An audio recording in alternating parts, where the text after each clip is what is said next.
It's official. It's a Knockout is coming back. And here to carry buckets from one end of the studio to the other, please welcome Mr. Iain Lee.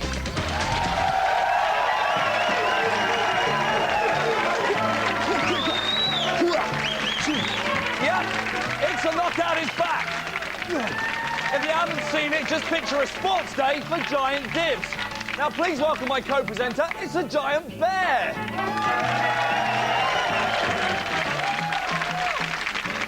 No, it's not a giant bear. It's Daisy Donovan, ladies and gentlemen. Come on. Hi. Woo! How are you, Daisy? I'm very well. Now, why haven't you got a big foamy head on? I have. And joining us live from Kosovo, where they're hosting the new series of Je Sors Frontières, playing our Joker tonight, it's Mackenzie Crook.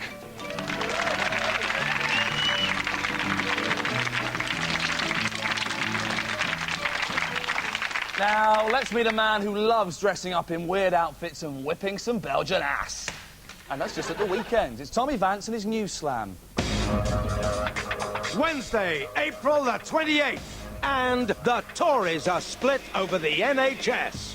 After a rogue speech, Peter Lilly is told to kiss and make up with Anne Widdecombe.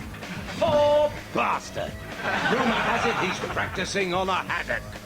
From a Tory vicar to a dicky ticker. And boffins of the heart say that if you're rich, you're less likely to die from a coronary. I say that's rubbish.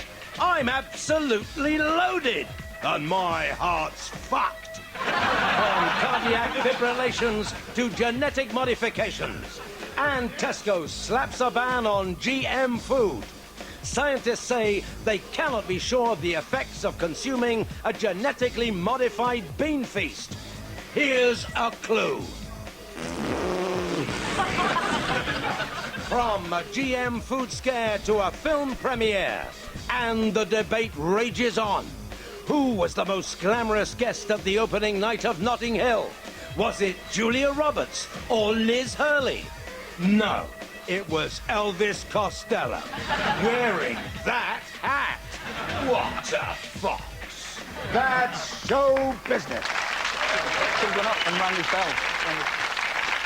Well, those were the lead stories of the day, your Hugh Grants, if you like. But what about the little extras who like to get their teeth into the small parts, the divine browns? Well, let's have a look at the smaller stories you might have missed. It's today's Red Top Roundup.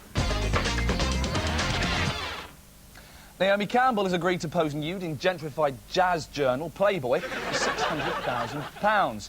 News just in, Sue Pollard's doing razzle for a crate of Stella and a bag of broken biscuits. Church of Scotland are urging its members to love instead of punish prostitutes. Now, that's funny, because the ones I go to let you do both. Pleasure and pain, fine line. Latest singing sensation in the pop charts is the R&B star called Eminem.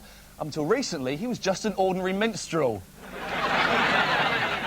At the premiere of the new film, Notting Hill, Hugh Grant said he'd thought about giving up acting.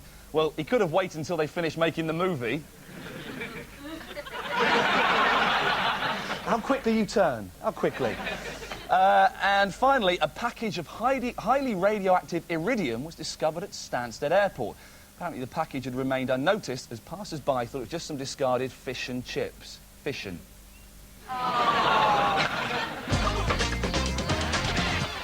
Later on, I'll be discussing the dangers of flying, besides the threat of air-raid Jippos stealing the wings for scrap.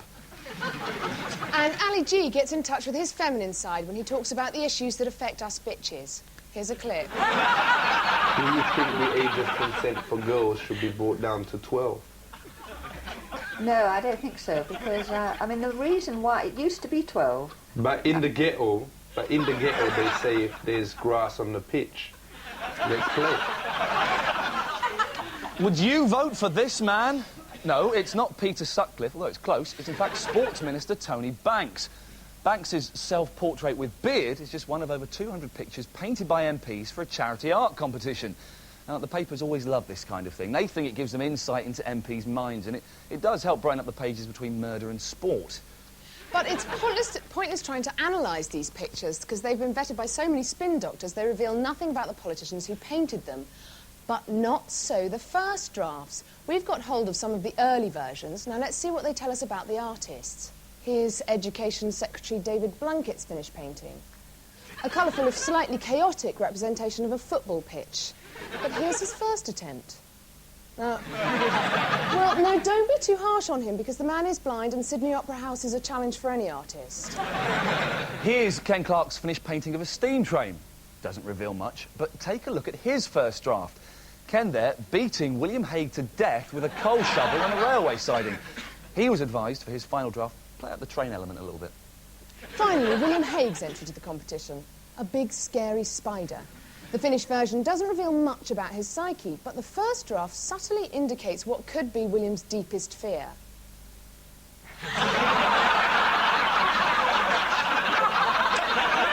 And thanks, Fionn, for modelling. This week, nurses voted to ditch Florence Nightingale as a figurehead, saying that she was no longer an appropriate role model. Quite right. Florence Nightingale has nothing in common with today's nurses. She never did a shift pissed on Diamond White, or was forced to suck off a doctor behind the X-ray machine, and reduced to selling her used knickers to supplement her meagre income. They're the ones that make the most money. Interesting. Though, like our girls today, she did regularly sponge old men's balls. So, who is a good role model for nurses? Sister Daisy, in the medical sense, took to the streets to take the nation's pulse. Nurses want to replace Florence Nightingale with a more modern role model. So, I just wanted to see what you thought of various people. Dave Lee Travis. Hate him. Do you? Yeah. With a passion. Yeah, can't stand him. Rusty Lee. He's got a very vibrant sense of humour, and she does have a nice manner. Yeah. So what are they going to do? Extracting pus from a septic toe. Who'd you like to do first? Mandy Dingle, Dave Lee Travis, Sandy Toxvig, Britney Spears. Britney Spears. Britney Spears can do the pus. Yeah. Applying Vaseline to vicious pelvic psoriasis. Jesus. They're removing the wine bottle from the anal cavity. Oh, Dave Lee Travis. Dave Lee Travis. He's probably done that before. Yeah. So while Florence Nightingale and Dave Lee Travis may not have proven to be great role models, I went undercover in London to find out if I could be. But this is just basically about making nursing more fun, because hospital atmospheres are very sterile. You are okay. You are fine. Don't care about your worries. That's really... You sort of have to follow it around, really. 1, 2. So I'm walking on sunshine. Whoa! We're now going to use different terms for medical things. How are your saggy sacs? Are they blobby? As opposed to, you know, have you got a penile complaint in your scrotal sacs? Have you had any trouble with your you know, saying, instead of how's your penis, how's your little fella?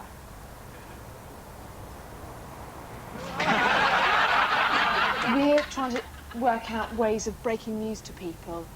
Bad news. Bad news. Right, okay. But using, for example, a crossword. You have lots and lots of this anal complaint. P-I dash... Yeah, piles. So things may not be any clearer on the patron issue, but wearing a nurse's uniform really did the trick for me.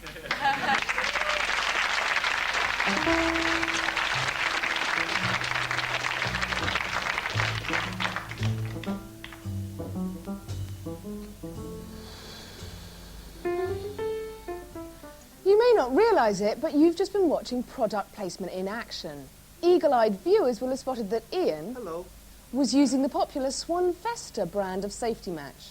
The choice of the smoking gent.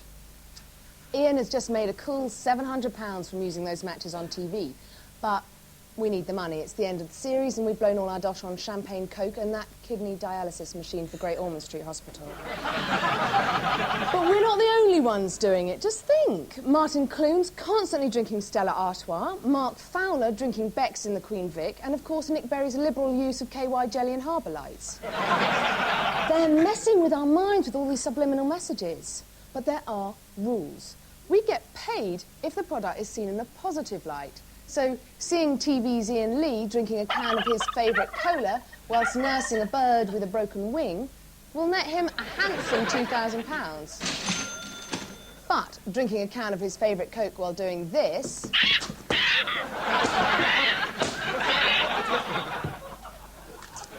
Gets him nothing. And thank you to Bernard Matthews, who supplied the bird for that item. And the other 8 for the rehearsal. Beautiful. Up until now, the only reason you'd have famous people at your wedding would be A, you're famous yourself, or B, you've got 3 days to live and your last request was that Alvin Stardust gave you away. But that's all changed. 6 weeks ago, we offered you the chance of your own hello-style wedding. Fancy. Fancy that! We'd lay on the celebrities and the Melton Mowbray pork pies. Mowbray pies. They're the best. All you had to do was get married. Well, last Saturday, Carl Hebblethwaite and Lee Gard did. And here's their wedding. See how many superstars you can spot.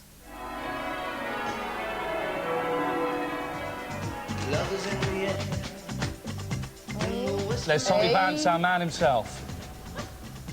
There's a vicar, he's not that famous. Husbands must love their wives as they love each other. I'm Cole Stephen.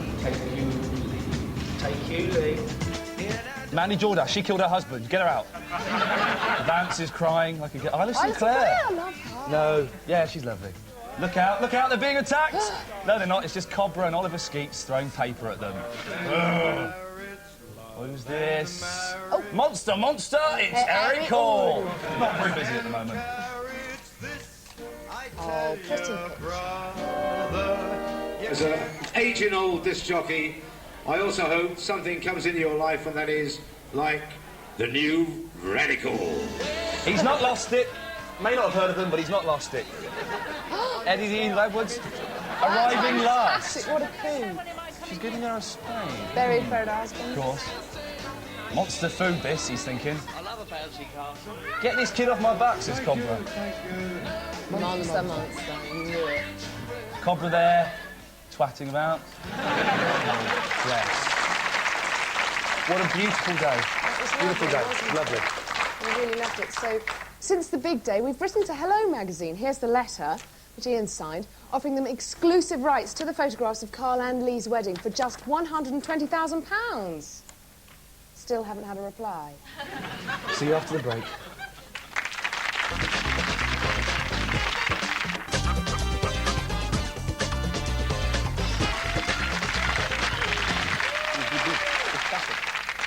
There are 2 things you never want to hear on an aeroplane. The first is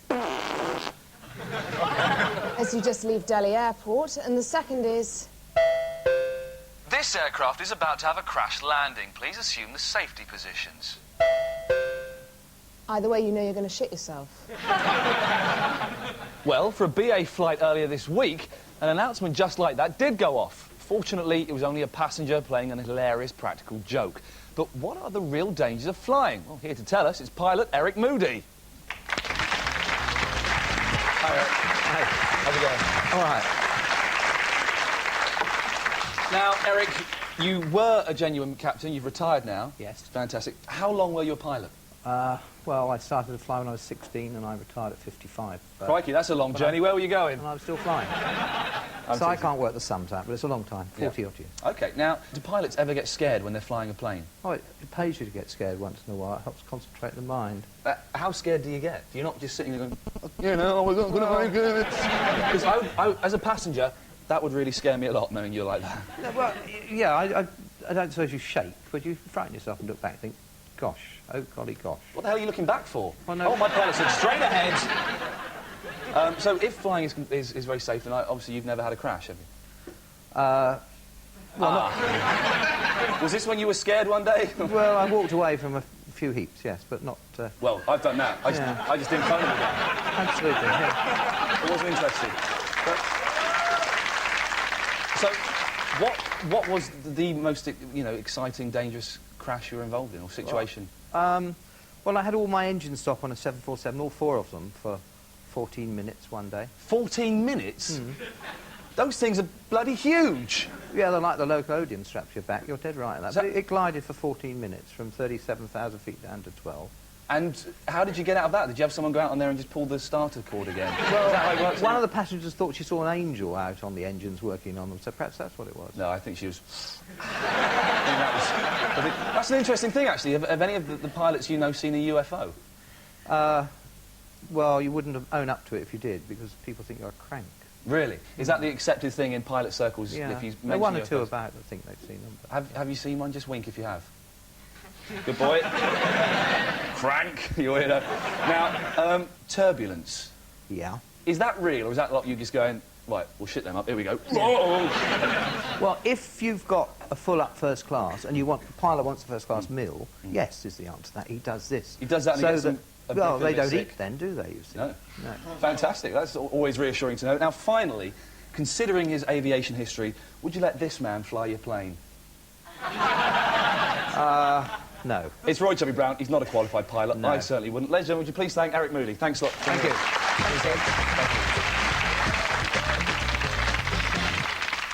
Just time to apologise for some of the remarks we made in yesterday's interview with Scottish pop singer Rod Stewart. Now, we now appreciate that Rod may have found our treatment of his sad breakup with Rachel Hunter, his most recent blonde wife, quite offensive. We realise that introducing him as that lonely, jilted jock whose wife's just run off to get some decent dick action from younger men may have given off mixed messages. And we also accept that it was inappropriate of me to respond to Rod's question, do you think I'm sexy? With the answer, no, you look like the wizened bastard child of E.T. and Jurgen Klinsmann. Finally, Rod, we apologise unreservedly for raising your hopes by telling you there was still one wild and sexy, notorious blonde love machine in the world who would agree to go out with you. Mackenzie enjoyed entertaining the troops in the Balkans so much yesterday that tonight he's staging his own morale-boosting celebrity gala night on the Kosovan border. Curtains up in about 10 minutes, so just time for a quick word from him. Let's have a listen. Hello, Mackenzie. Brilliant stuff there from Roger de Courcy. Let's hear it from Roger de Courcy there. Fantastic stuff, Rog. Nice one. And Nookie Bear, of course. Nookie, eh? Sounds a little bit like fucking, doesn't it, eh? Should be called Roger the Intercourcy and Fucky Bear, shouldn't it, lads, eh? Mackenzie, sorry to interrupt. How's it going, mate? Oh, lads, your lucky day. We're joined live from London by TV's Iain Lee from the 11 o'clock show. A lot of lads here, really big fans of yours, Iain. Or are they? And they quite like Daisy, don't you, lads? Right, Crookie, what's been the high spot of the show? Oh, it's got to be Pasquale. Classic stuff from the squeaky-voiced shits there. And a real Bay City Rollers played a blinder featuring the original bass player from Shawaddy Waddy. Sounds like a lot of fun, Mackenzie. Oh, we've hardly started, mate. There's a real treat for the lads now. I know you're going to go wild for a lovely lady. She's going to take 2 from the top and 1 from down below, eh?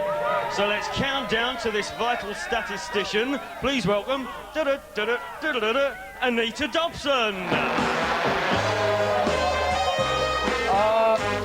Mackenzie, sorry, don't we get to see anything? Yes, Ian, but only if you get my hilarious new adult live video, Dirty Mac, Mackenzie Crook. Available from all good news agents, record shops, market stalls, only $15.99. Be warned, it's very blue, adults only. Mackenzie Crook, I'm going to stop that blatant plug there. Thank you very much. Liz Hurley's got a fantastic pair. Daniela Westbrook's are a bit chop-sealed, but I wouldn't touch Moira Stewart's pointy ones with yours. I'm not talking about that, I'm talking about high heels. I'm a man, of course I'd love to touch Moira Stewart's jugs. However, according to recent research, women who wear high heels are as thick as pig shit. That's rubbish, Ian. Some of the brainiest people in Britain wear high heels. Cherie Blair, Carol Vorderman and Eddie Izzard. So, who better to cast a sensitive eye over the delicate minefield of women's issues than our very own voice of youth, Ali G.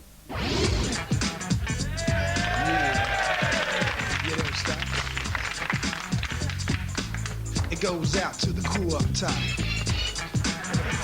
That's it. Booyakasha!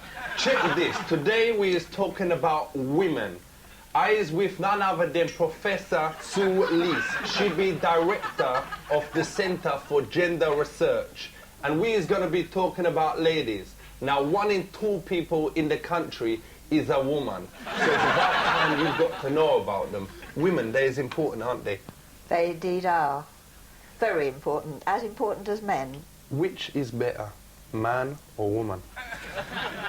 Well, equality is not about being better. But which one is better? Either is better. But one must be a little bit better. In what respect? Like, you know, in the way that something is worse and something is better. Do you think there will ever be a female Prime Minister? Well, there has been one. When? Margaret Thatcher. No, she weren't Prime Minister. Yes. Do you think another woman will be allowed to slip through? I mean, the real question is whether there'll be a president of the United States who is a woman. Do you think a woman should be able to have any job? I do, yes. I think they should be able to have any job. Would you feel safe, though, if you knew a woman was flying your plane? Why wouldn't you feel safe if a woman was flying it? Do you feel safe being driven by a woman? No. But would you not be scared that she would start nattering or thinking about things and then forget to fly the plane or get angry and suddenly... But that's incredible prejudice, you Why? know. Because there's no evidence that women are just as reliable workers as men are. What is a feminist? Well, I think we come back to this idea of equality, that a feminist is someone who believes that men and women should be treated equally. A lot of boys we know is trying to get their girlfriends into feminism. Do you think that is right? Yeah, I do. I think it's a good thing. Do you think all girls should try feminism at least once? Well, girls today often don't recognise how much they benefited from feminism.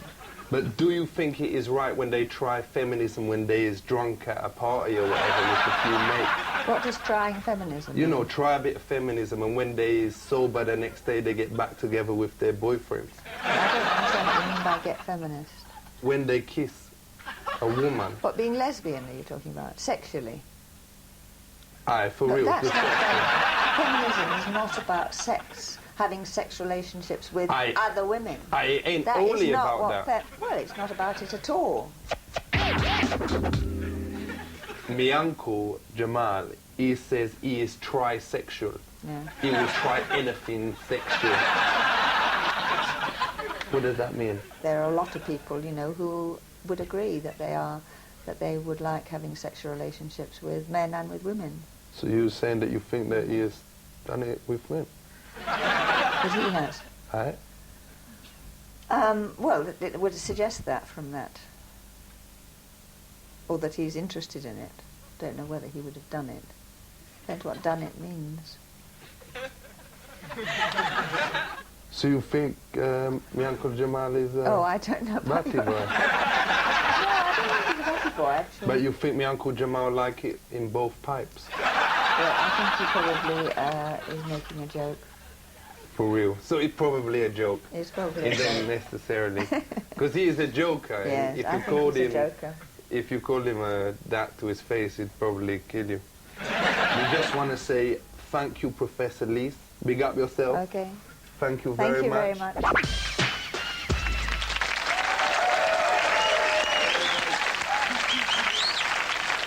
The horrific case of Lance Corporal Nigel Horsley went before a court-martial yesterday, where he was found guilty of ironing a hamster to death. For killing the rodent, he was stripped of his rank and jailed for 140 days. Justice at last. Of course, we couldn't take photos of the trial, but we did get the 11 o'clock show court artist to cover it for us. The jury didn't take long to find the rodent killer guilty. Good night.